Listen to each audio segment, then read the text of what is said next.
Creating your brand. Once you know your niche and your target audience, you should be starting to get a feel for what your blog is. This is what will now motivate your brand. A brand is not just a logo. Your logo is part of this, but what's more important is the mission statement behind that logo.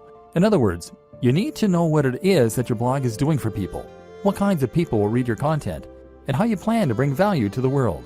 I highly recommend that you check out Simon Sinek's excellent TED Talk on the Golden Circle. Here, he explains that what makes a successful brand is not what it does or how it does it, but why it does it. What is the philosophy behind your blog? And more specifically, what kind of lifestyle are you trying to promote? In the case of your bonsai blog, you might be promoting art, peace, and culture.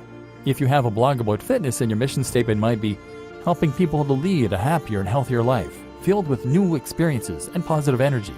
Or it might be a place for iron warriors to toughen up and talk about weight training. These are two blogs in essentially similar niches, but they have very different tones and very different mission statements, which will define the kind of person that reads them and the way that the brand looks. Knowing your mission and making sure that this is present in everything you do is crucial for having a successful blog. Why? Because A, it will tell people instantly whether your blog is for them, and B, it will turn your blog into more than the sum of its parts. It will turn your blog into a movement and something that people can get passionate about, and that they can really follow.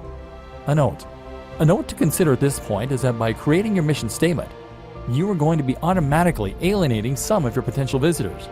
Your blog can't appeal to everyone, and if it did, then it wouldn't be particularly interesting for anyone. Be prepared for this and embrace who you are and what you want to blog about. Don't try and appeal to everyone, or you will lose your edge and become generic.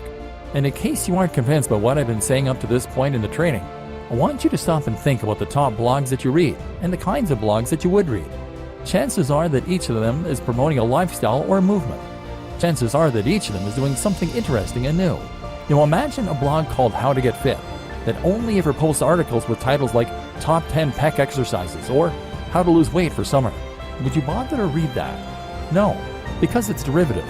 You've read this stuff 1,000 times before, and you won't stand to learn anything new or interesting from it. So, you won't read it. Generic blogs don't become top blogs. To succeed, you need to have real passion for what you're doing, and you need to be yourself. It may sound a little cheesy, but it really is true. Creating your logo. Okay, so now you've done all that strategizing, you're finally ready to start creating your logo. Your logo needs to be something that evokes the philosophy and the mission that you settle on. You need this to be something that people can look at and instantly know what your blog is all about. Of course, the name you choose for your blog is also going to play into this to a large extent. If you're having difficulty coming up with names and logos, then try writing down lots of words that relate to your niche and drawing lots of items relating to your niche. Take a look at all of them and see how you can combine them to create something interesting and unique to you. Likewise, consider some best practices for logo design. Firstly, your logo needs to be a vector file. That means it will be made in a tool like Illustrator, not Paint. This will mean that your logo can be changed to any size without losing any definition, and it means you'll be able to easily make edits without having to rub anything out. This is ideal if you want to create a black and white version of your logo in future to go on a product, or if you want to make a banner for some future advertising, for example. Other considerations include making sure that your logo is relatively simple, which again makes it easier for you to create various iterations. Making sure your logo doesn't include any cliched elements, ticks, globes, or light bulbs, and choosing colors that will work with your site design and future design activities. If you aren't confident in how to go about this, then outsource this process.